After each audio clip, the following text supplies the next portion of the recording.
Hello, Beez Bladers! Welcome back, and welcome newcomers to the channel. This is the newest release from Sencut Knives. It's a budget knife, and the question is it going to be a good one? Is it going to be worth it? We are going to find out. This is the Sencut Fritch. Are you looking at it? Are you just looking at it? And check out that. That is some good looking micarta. Not your Carta, my Carta. And here's a little bit of texture vision for you. It does have some texture. It's not on the heavy side. I'd give it about a 4, 4.5. This is what it sounds like. So it's not the super clothy feel, but it does have some good feel to it. And then look at this. It has a deep carry pocket clip. No mushrooms growing in the shade, no screws sticking out. It has flat screws. It's sitting on top of the micarta, so you have plenty of room here from the bottom of the clip for your pocket to slide in and out. We'll check that out here in just a second. And look in there, it is centered. And you ready to see this blade?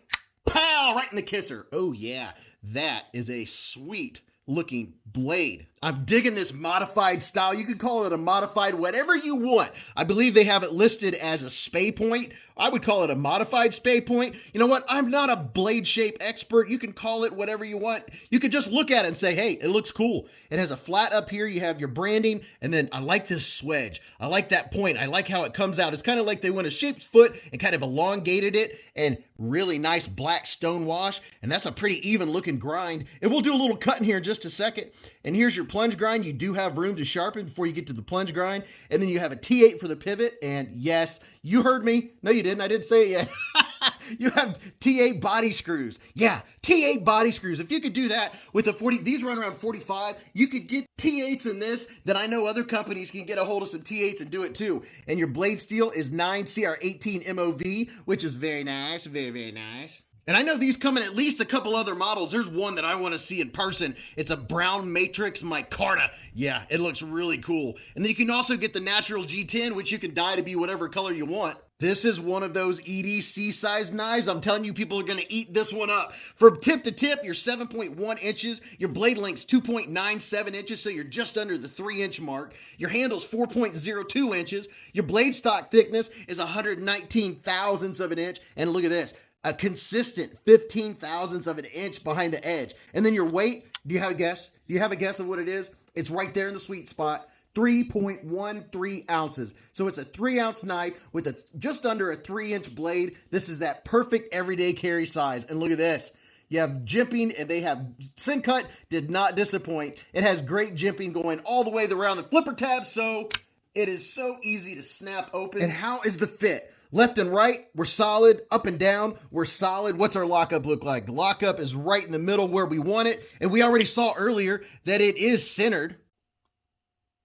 And will it cut paper? Do you think it will cut paper? I would hope so. Ooh, yeah, nice and crisp.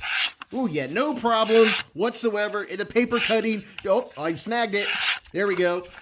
You know what? It could be a little bit sharper, but what I'm realizing, it has a very steep grind.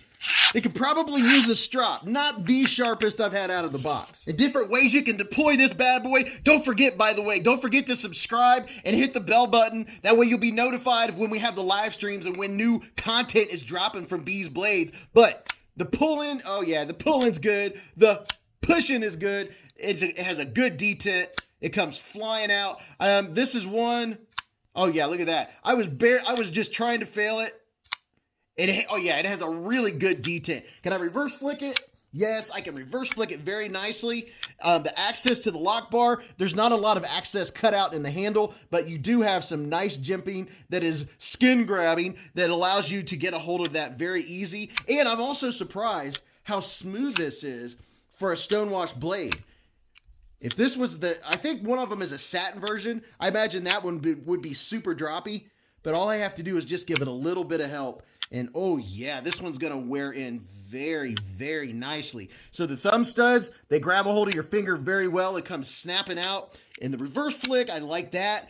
So your deployment on this is, it's money. You can also do a slow roll You have plenty of room to grab a hold of it, just to slow roll it, open a bag of potato chips. My hand is 4 inches from here to here, 3.5 from here to here, and from the bottom of my palm to the tip of my middle finger is 7.25, and this is what it looks like, just holding it regular. So with my hand right where this is sitting, being at 3.5, it has given me full purchase on the knife. And I'm giving it the old bee squeeze. I'm not getting a hot spot. I can feel the pocket clip, and there's 2 ways people hold them. Some people hold the knife like this, with it up in their fingers, and some people give it more of the hammer grip when they hold it. So back here in the hammer grip, the pocket clip's not bothering me, and then up here like this, the pocket clip's also not bothering me. So this is locking my hand into place, even though I don't have any jimping on the spine. Because of the way this is kind of angled, it is locking my hand in very well. And something else is the pocket clip is also helping to lock my hand in place.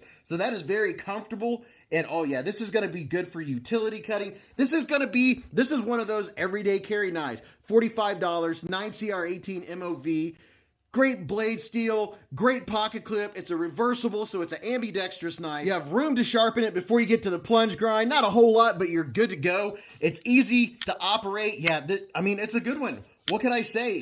There's nothing to complain about. It's solid. It's a good looking knife. And for size reference, here's the QSP Penguin. So if you have a Penguin, yeah, they're almost identical in length, and then it has more sharpened length than the Penguin does, but their handle length is almost the same. The Penguin is a little more flat, a little more neutral. This kind of holds your hand in, kind of forces you in that grip, but now you know how small or big this knife is compared to the size of your hand, if you have a Penguin. So I hope you enjoyed this. Hope that gave you enough information. And speaking of information, every Friday night, Beez Blades live at the Hive. Oh, right. 8:15 p.m. Eastern Standard Time. We always have a blast. We're on for about 3 hours. If you have a question about this knife or any other knives you see on the channel, we have the knife cam. We do size comparisons. We do requests. We have a lot of fun. You'll have to drop in and check it out for yourself. So until I see you in the comments, where you're going to comment and let me know what you think about this one or the other live streams, go watch this video. You're really going to enjoy that. But until then, remember, live life in the present, keep a Band-Aid handy, and don't cut yourself.